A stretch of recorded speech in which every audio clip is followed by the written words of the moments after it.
In my whole career, I've never seen anything like this. There are moments inside a royal family when protocol disappears. Titles suddenly mean nothing, and one reckless exchange changes every relationship in the room. This was one of those moments. Princess Charlotte had barely finished speaking when Camilla turned toward her with a cutting rebuke that stunned the senior royals surrounding them. But the greater shock came seconds later. Charles rose from his chair, lost control of his composure, and made it clear that a boundary had been crossed. Before we go deeper into what this really means for the royal family, make sure to subscribe so you don't miss a single update. The tension began during a private family gathering at Windsor, where King Charles III sat with Queen Camilla, Prince William, Catherine, Princess Anne, Prince Edward, Sophie, and the Wales children before a ceremonial weekend. Windsor, one of the monarchy's royal residences, hosts formal duties and private family meetings. Charlotte was there because the gathering concerned the family, yet no one expected her to become the center of the evening. Camilla made a sharp remark about Catherine's conduct, and Charlotte quietly objected. That was enough. The queen consort turned on the young princess and accused her of disrespect, speaking with a severity that changed the mood. Catherine froze, then placed one hand on her daughter's shoulder. Charlotte looked embarrassed but refused to shrink away. William saw his wife's restraint and understood how much effort it took not to answer. Charles remained silent for a moment. Camilla pressed further, telling Charlotte that she needed to understand where she stood within the royal hierarchy, the traditional order of rank that determines precedence inside the monarchy. The king pushed back his chair. "Enough," he snapped, his anger cutting across the room. Anne watched his face closely. She recognized something deeper than outrage. This sounded like a warning being enforced, not a boundary being invented. Edward noticed Camilla's expression change before anyone spoke. Charles stared at her and said, "You were told this would never happen again." The words landed heavily because they revealed a hidden history. Sophie looked toward Anne, while the Princess Royal remained composed, clearly understanding more than she intended to say before the children. William did not shout. That made his response more dangerous. He moved beside Catherine and Charlotte, told his daughter they were leaving, then faced his father. The prince said the next conversation would not be about an apology. It would be about whether Camilla could still be trusted around his family. The argument exposed something far older than one cruel exchange, and Charles knew the next reckoning would force everyone in that room to choose where loyalty truly ended. Charlotte was the youngest person caught in the confrontation, yet she instantly became the emotional center of it. For William, she was his daughter. For Catherine, she was a child who had just been humiliated in a room where she should have felt protected. For Charles, she was his granddaughter. And for Camilla, the exchange exposed something far more dangerous than anger. The growing suspicion that the next generation no longer feared challenging her authority. Catherine stayed close to Charlotte after the gathering ended. The Princess of Wales carried an unusual burden as both mother and future queen, a role tied to the spouse of the heir and the public duties that come with that position. Charlotte was learning ceremony, restraint, and expectation, but her parents had always tried to keep adult rivalries away from her. That protection mattered deeply now because one exchange had pulled her directly into a conflict she was never meant to carry. Charlotte looked toward her mother and asked the question Catherine had feared. Had she been wrong to speak? Catherine answered carefully, telling her that respect mattered, but silence was not the same thing as respect when someone was being cruel. The girl listened, still shaken. William entered before the conversation ended, heard his daughter's uncertainty, and crouched beside her instead of speaking over her. He told Charlotte the adults were responsible for what had happened, not her. Charles, meanwhile, withdrew with Princess Anne and finally admitted what had unsettled him most. In that private conversation, the king said Camilla's words sounded familiar because she had used similar language during earlier arguments about William's independence. Anne, the Princess Royal, the monarch's sister and a working member of the family, did not soften her reply at all. She told him that challenging an adult heir was one thing, but directing resentment toward his child changed the moral balance completely. Camilla remained elsewhere in Windsor, aware that the family had fractured around her. The queen consort, a title given to the wife of a reigning king, carried status through marriage to Charles, but status could not command the loyalty William felt toward his household. Charlotte represented that limit. She was not merely another royal figure, she was his daughter, Catherine's child. and someone Camilla could not discipline as though family affection were a branch of palace authority. Catherine later asked William why Charles had said Camilla had been warned before. The prince hesitated, then admitted he knew of one earlier confrontation. He had never told her the full story. That buried incident, hidden beneath months of royal politeness, was about to explain why the explosion at Windsor had not been spontaneous at all. Long before Charlotte became the target of Camilla's anger, another private gathering had planted the first spark. It happened after a Windsor chapel rehearsal, behind a closed door and without cameras, when a seemingly minor disagreement over where the Wales children would stand became something much darker. What Charles heard that afternoon disturbed him enough to issue a warning. What Camilla apparently chose to ignore would later turn that warning into the most explosive family confrontation of his reign. William had tolerated ceremonial guidance, but he never accepted palace politics shaping his children. George, Charlotte, and Louis could be instructed where to stand during formal duties, yet the prince drew a firm line when instructions became personal judgments. A chapel rehearsal, simply a practice run for a royal service, became the setting where that boundary was tested. Catherine understood the danger and urged calm, even while insisting privately that decisions about their children belonged to her and William. 3 months earlier, Camilla confronted William after that rehearsal and told him Charlotte needed to stop questioning instructions. The queen consort went further. She warned that Catherine was encouraging the girl to behave as though the Wales household was already running the monarchy. William's expression hardened, but his voice stayed low. Charlotte was a child, he said, not a pawn in succession politics. Succession meant the legal order determining who inherits the crown, and he refused to let that future become a weapon against his daughter. Camilla pushed back instead of retreating. She argued that discipline protected the institution, and suggested William was becoming too sensitive whenever Catherine or the children were challenged. Charles entered before the exchange ended, and saw something was wrong. The king looked from his son to his wife, heard enough of the argument, and told her plainly never to drag the children into disputes about rank, Catherine, or the future of the crown. William remained long enough to hear every word. Charles believed the warning had settled it. Camilla agreed in front of him, but after William left, she made a remark the king never forgot. In that private conversation, she told him he was allowing his son's family to create a court within the court, meaning a rival center of influence inside the wider royal household. Charles heard resentment beneath the phrase, and he wondered whether the dispute was really about etiquette. Now the memory returned with clarity. Charles understood that Charlotte's humiliation proved his first warning had failed. William would not accept another quiet promise, and the king knew he could no longer contain the damage with reassurance. The first warning had been controlled. The second confrontation would be neither. The door had barely closed behind William and Catherine when Charles turned toward Camilla. The restraint he had maintained in front of Charlotte vanished. There were no aides now, no photographers, no ceremonial smiles. Anne remained because the king asked her to stay. What followed was not a disagreement between monarch and consort. It was a husband demanding to know why his wife had ignored a warning involving his granddaughter and refusing to accept another excuse. Charles dismissed Edward and Sophie with an instruction, but asked Anne to remain. The choice mattered. His sister would not be there as an advisor or mediator. She would be a witness to a dispute that had crossed into something more serious. Camilla understood immediately. The queen consort argued that Charlotte was disrespectful, and insisted she only corrected behavior that William and Catherine had allowed to go too far. Camilla kept pressing, and Charles struck his palm against the table hard enough to stop her sentence. The king told her that Charlotte had spoken only after Catherine had been insulted.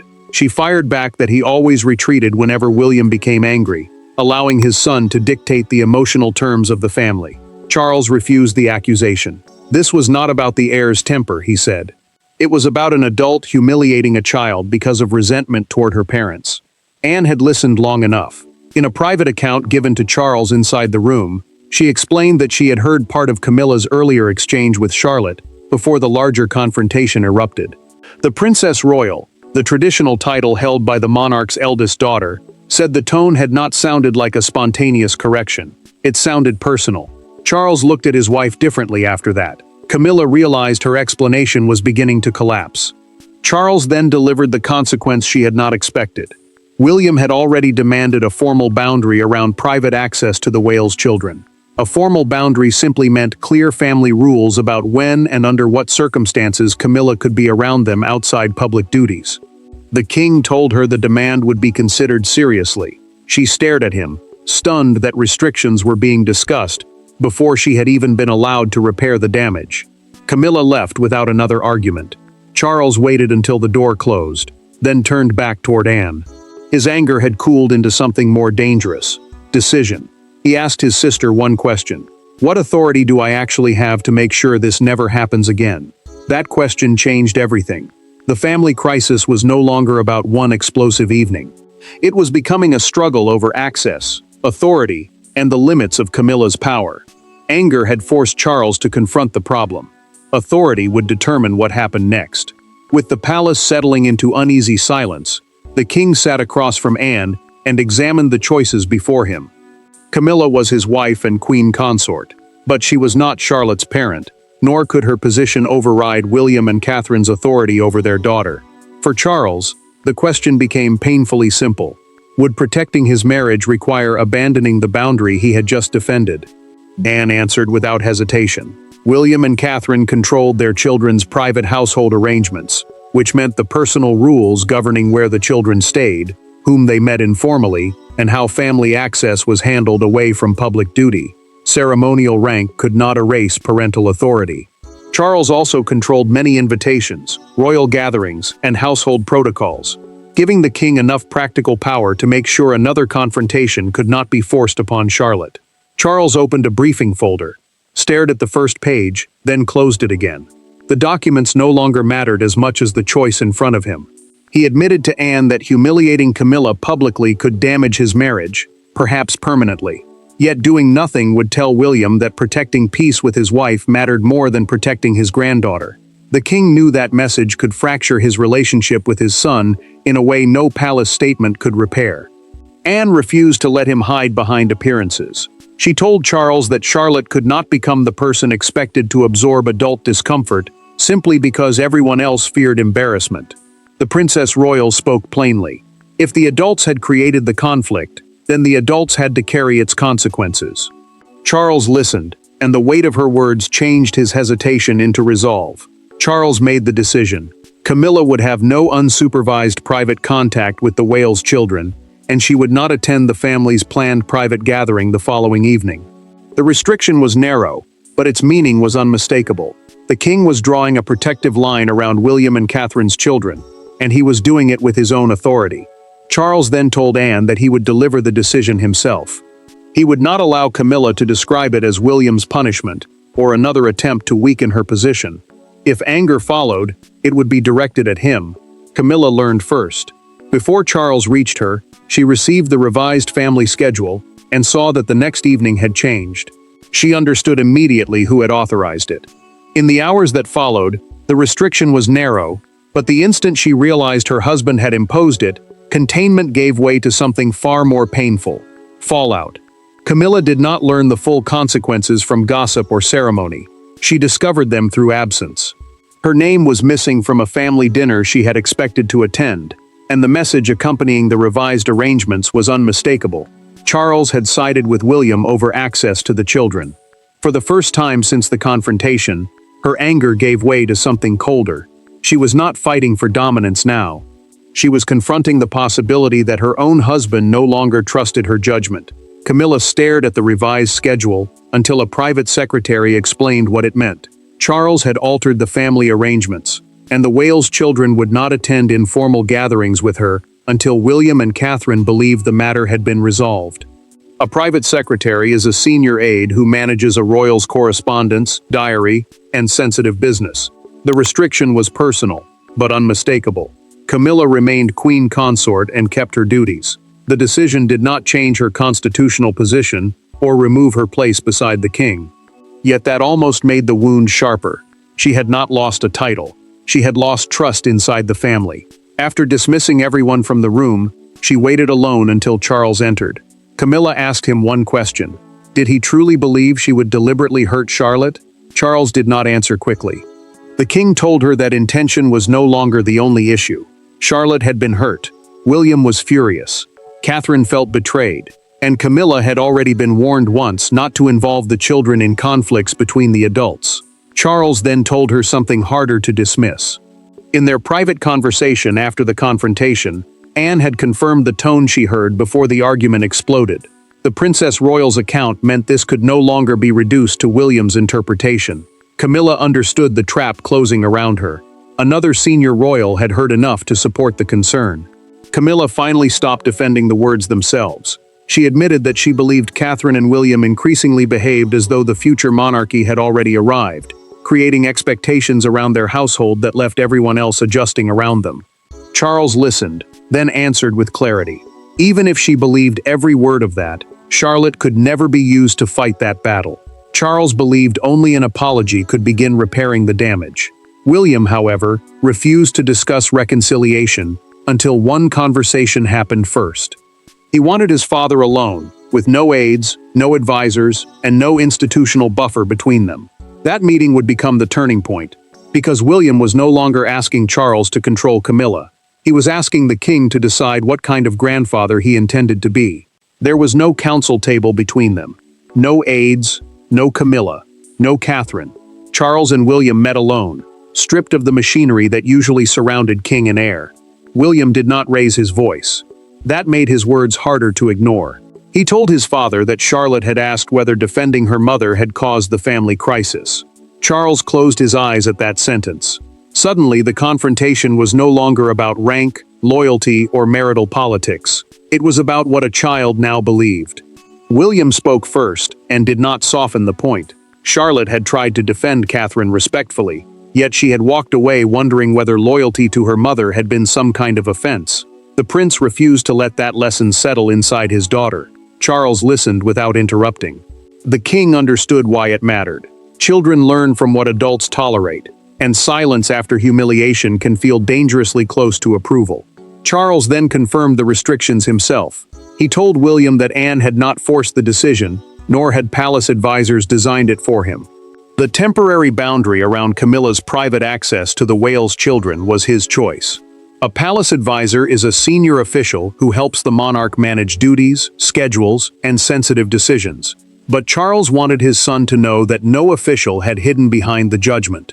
William finally admitted what he had feared. He believed his father might protect his marriage first and ask everyone else to carry the damage quietly. Charles did not argue with the accusation. He looked at his son and answered, "Not this time." The words were brief, but William understood what they meant.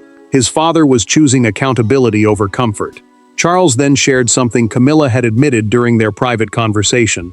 Her resentment toward William and Catherine had shaped the exchange with Charlotte.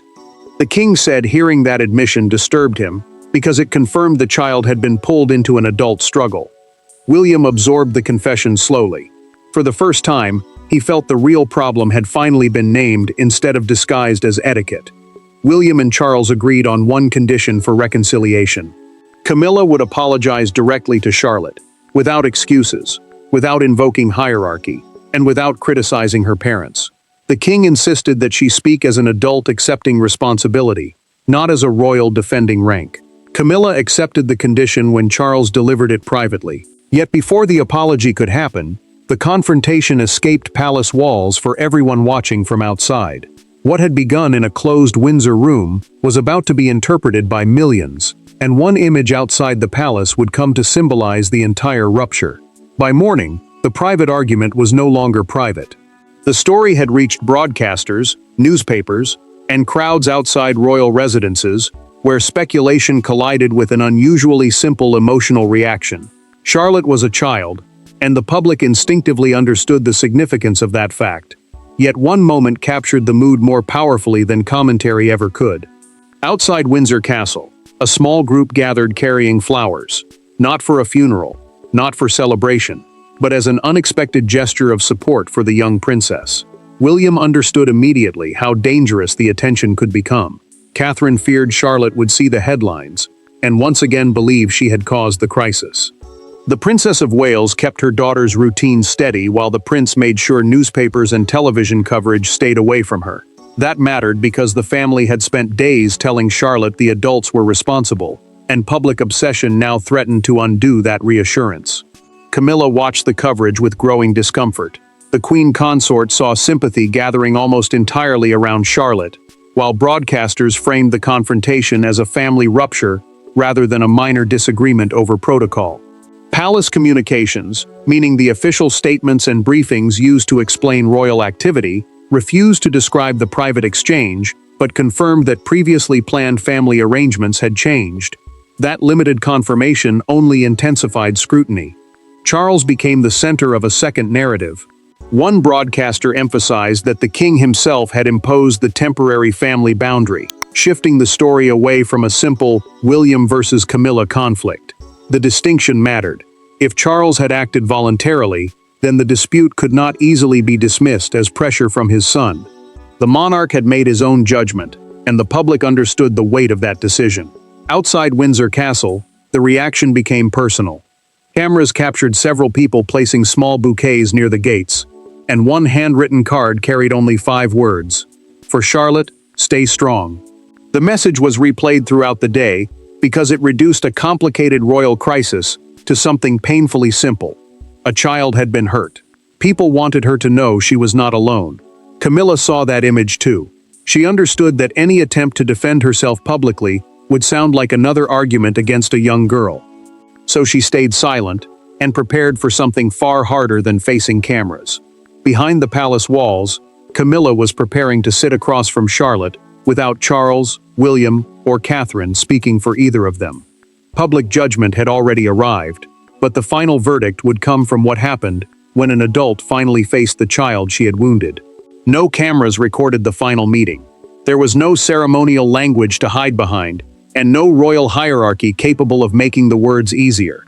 Camilla entered knowing that Charlotte did not owe her forgiveness. Charlotte entered with William and Catherine nearby, but remained seated when they stepped away. Charles waited elsewhere. The family had spent days arguing about power, respect, loyalty, and authority.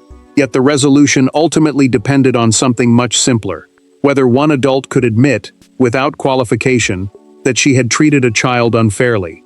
William and Catherine allowed the conversation only after Charlotte said she was ready. They stayed close enough to step in, but deliberately gave their daughter room to hear the apology for herself. The prince understood that protecting Charlotte did not mean speaking over her. Catherine understood the same thing, and both parents wanted the decision to belong to the child who had been hurt. Charles remained away from the meeting. The king knew his presence could change the balance, because Camilla might look toward him for reassurance, or Charlotte might feel pressure to accept more than she wanted. His absence mattered. The apology had to stand on its own, without royal authority making it easier. Camilla spoke plainly. She told Charlotte that her anger toward William and Catherine had no place in their exchange, and that treating the girl as though she carried responsibility for adult tensions had been wrong. The queen consort did not defend her rank or repeat the argument. Charlotte listened, then answered with one simple truth. She had only wanted the remarks about her mother to stop. Camilla absorbed those words in silence. Their simplicity exposed how far the conflict had drifted. She apologized without asking for instant forgiveness. Charlotte accepted the apology, but William and Catherine kept the boundaries in place for the time being. Reconciliation, they made clear, did not erase consequences. Charles later spoke to Charlotte privately and told his granddaughter she had not caused the crisis. The king made sure she understood that adults were responsible for their choices, and that protecting family peace could never mean asking a child to carry the cost.